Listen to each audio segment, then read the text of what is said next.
Perlu diketahui bahwa jin termasuk pula setan melakukan aktivitas makan dan minum layaknya manusia. Suatu ketika, Abu Hurairah radhiyallahu anhu membawakan pada Nabi Shallallahu Alaihi Wasallam wadah berisi air wudhu dan hajat beliau. Ketika ia membawanya, Nabi Shallallahu Alaihi Wasallam bertanya, "Siapa ini?" "Saya, Abu Hurairah," jawabnya. Beliau pun berkata, "Carilah beberapa buah batu untuk kugunakan bersuci, dan jangan bawakan padaku tulang dan kotoran." Abu Hurairah berkata, "Kemudian aku mendatangi beliau dengan membawa beberapa buah batu dengan ujung baju, hingga aku meletakkannya di samping beliau dan aku berlalu pergi. Ketika beliau selesai buang hajat, aku pun berjalan menghampiri beliau dan bertanya, 'Ada apa dengan tulang dan kotoran?' Beliau bersabda, 'Tulang dan kotoran merupakan makanan jin. Keduanya termasuk makanan jin. Aku pernah didatangi rombongan utusan jin dari Nasibin dan mereka adalah sebaik-baik jin. Mereka meminta bekal kepadaku. Lalu aku berdoa kepada Allah untuk mereka, agar tidaklah mereka melewati tulang dan kotoran, melainkan mereka mendapatkannya sebagai makanan." Hadis riwayat Bukhari. Begitu pula dalam hadis lainnya dari Abdullah bin Mas'ud disebutkan, Rasulullah Shallallahu Alaihi Wasallam bersabda, "Janganlah kalian beristinja, membersihkan kotoran pada dubur dengan kotoran, dan jangan pula dengan tulang, karena keduanya merupakan bekal bagi saudara kalian dari kalangan jin." Hadis riwayat Tirmizi.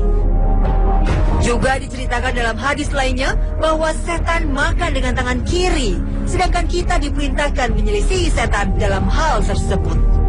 Dalam Sahih Muslim dari Ibnu Umar radhiyallahu anhu, Nabi Shallallahu Alaihi Wasallam bersabda, "Jika salah seorang di antara kalian makan, makanlah dengan tangan kanannya. Ketika minum, minumlah dengan tangan kanan, karena setan itu makan dan minum dengan tangan kirinya." Hadis riwayat Muslim.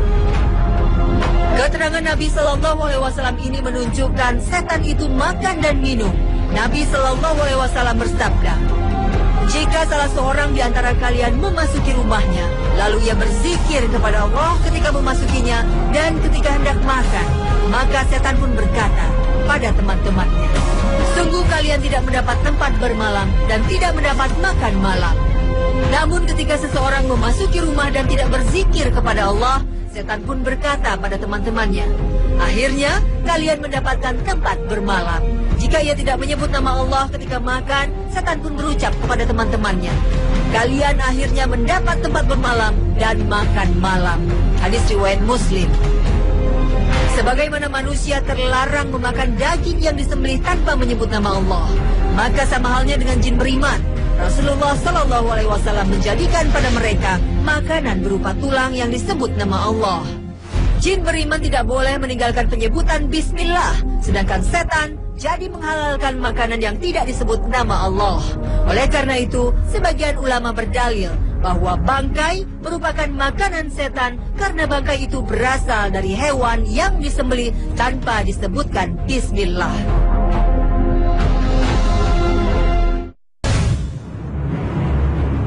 Fakta para sahabat Nabi Shallallahu Alaihi Wasallam berhasil menangkap bahkan membunuh jin dengan benda tajam atau benda keras tentu memunculkan banyak tanya. Jika demikian, apakah semua makhluk halus itu memang begitu, memiliki bentuk dan jenis yang sama? Dalam sebuah hadis yang diriwayatkan Tabrani dan Hakim dengan sanad yang sahih, Rasulullah Shallallahu Alaihi Wasallam bersabda, "Jin itu ada 3 jenis. Ada yang bersayap dan terbang di udara, dan ada yang berjenis ular dan kalajengking, dan ada yang menetap atau berpindah-pindah." Dari hadis ini kita mengetahui bahwa jin itu ada banyak macamnya, namun secara garis besar bisa terbagi 3 jenis. Pertama, tanpa wujud, berupa gas atau Rasulullah Shallallahu Alaihi Wasallam menyebutnya seperti angin. Termasuk dalam kategori ini yang bersayap dan terbang di udara. Lalu ada jin yang berjenis binatang-binatangan, seperti jin ular, harimau, monyet, kelelawar, kalajengking, tikus, kucing, anjing, dan binatang-binatang kotor lainnya. Dan ada lagi yang kategori berbentuk mirip manusia, tapi tidak sempurna, atau separuh binatang, separuh manusia. Seperti yang pernah ditemui oleh sahabat Ubay bin Ka'ab radhiyallahu anhu. Selain dari segi bentuknya, ada juga jin yang menetap, tidak bisa berpindah-pindah dengan sendirinya seperti tanaman, sehingga kalau hendak dipindah harus dipindahkan. dan ada yang bisa berpindah-pindah, berjalan, dan terbang. Seperti halnya manusia, jin termasuk makhluk yang mukallaf atau mendapat beban syariat agama. Oleh karena itu, ada jin kafir dan jin muslim. Di antara kalangan bangsa jin juga ada yang jahil, bodoh, tidak beragama, atau menyembah matahari, menyembah sesama jin, animisme, dinamisme. Namun ada juga yang beragama Majusi, Zoroaster, agama Majusi, Yahudi, Nasrani, dan juga Muslim. Hal ini sebagaimana layaknya manusia yang memiliki keyakinan dan akidah yang berbeda-beda. Inilah yang diinformasikan Al-Quran pada kita. Dan sesungguhnya di antara kami ada orang-orang yang saleh, dan di antara kami ada pula yang tidak demikian halnya, adalah kami menempuh jalan yang berbeda-beda. Quran Surat Al-Jin ayat 11. Dan sesungguhnya di antara kami ada jin-jin yang taat dan ada jin-jin yang menyimpang. Quran Surat Al-Jin ayat 14. Selain bentuknya yang beraneka ragam, jin merupakan makhluk yang beranak pinak. Maka ada jin berjenis kelamin laki-laki dan ada juga perempuan. Hal inilah yang dikabarkan Rasul Shallallahu Alaihi Wasallam kepada kita dalam sabdanya. Sesungguhnya jamban-jamban WC itu dihuni oleh jin. Oleh karena itu, apabila seseorang di antara kalian masuk jamban atau WC, maka katakanlah, Allahumma inni auzubika minal hubuthi wal khabaits. Ya Allah, aku berlindung kepadamu dari gangguan jin laki-laki dan jin perempuan. Hadis riwayat Abu Daud, Nasai, Ibnu Majah, dan Ahmad.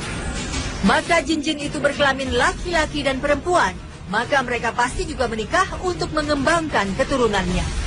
Allah Subhanahu wa Ta'ala menginformasikan bahwa iblis sebagai nenek moyang jin disebutkan dalam Al-Quran juga memiliki keturunan. Dia adalah dari golongan jin, maka ia mendurhakai perintah Tuhannya. Patutkah kamu mengambil dia dan keturunan-keturunannya sebagai pemimpin selain daripadaku? Sedang mereka adalah musuhmu. Amat buruklah iblis itu sebagai pengganti dari Allah bagi orang-orang yang zalim. Quran Surat Al-Kahfi ayat 50. Selain itu terdapat fakta-fakta lain yang menakjubkan tentang makhluk Allah bernama jin ini. Pertama, jin memiliki tanduk. Rasul Shallallahu Alaihi Wasallam menginformasikan fakta ini dalam sabdanya. Janganlah kalian bermaksud untuk sholat pada waktu matahari terbit, juga pada waktu pas matahari terbenam. Karena pada kedua waktu itu saat dimana dua tanduk setan muncul. Hadis riwayat Muslim.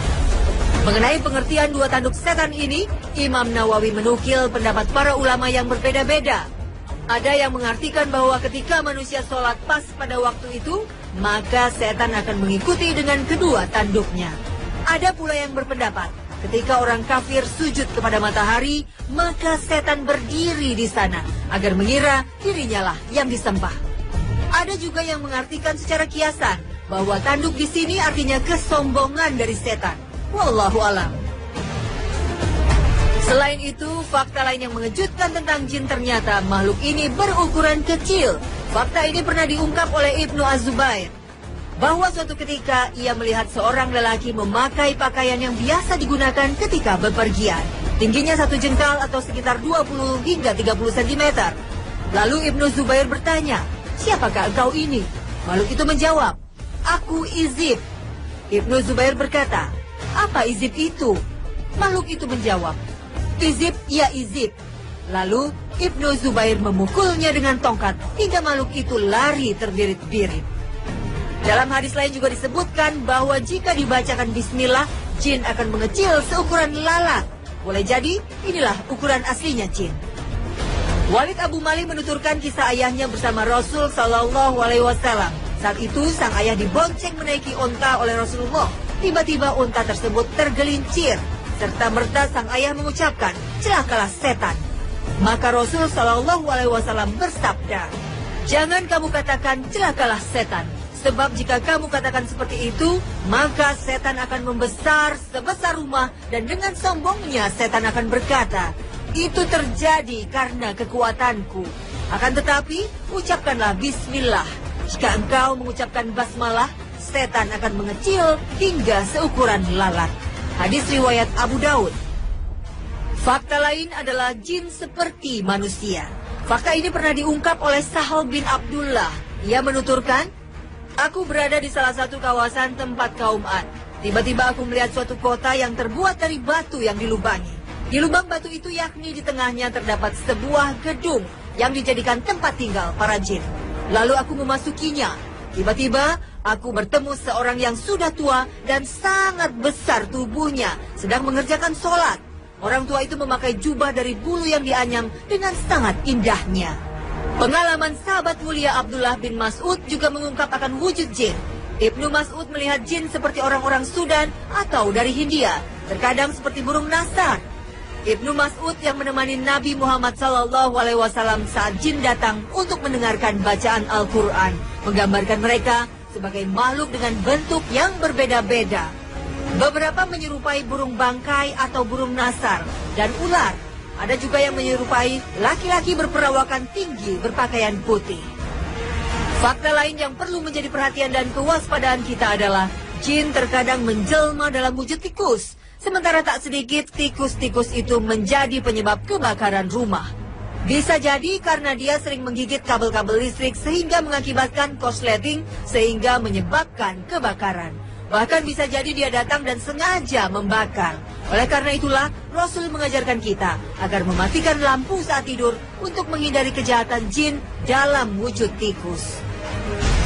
Ibnu Abbas menuturkan, suatu hari seekor tikus datang menyeret kain yang dipintal, kemudian dilemparkan ke hadapan Rasulullah SAW yang sedang duduk di atas tikar. Kemudian kain dipintal yang dibawa tikus itu terbakar, persis sebesar uang dirham.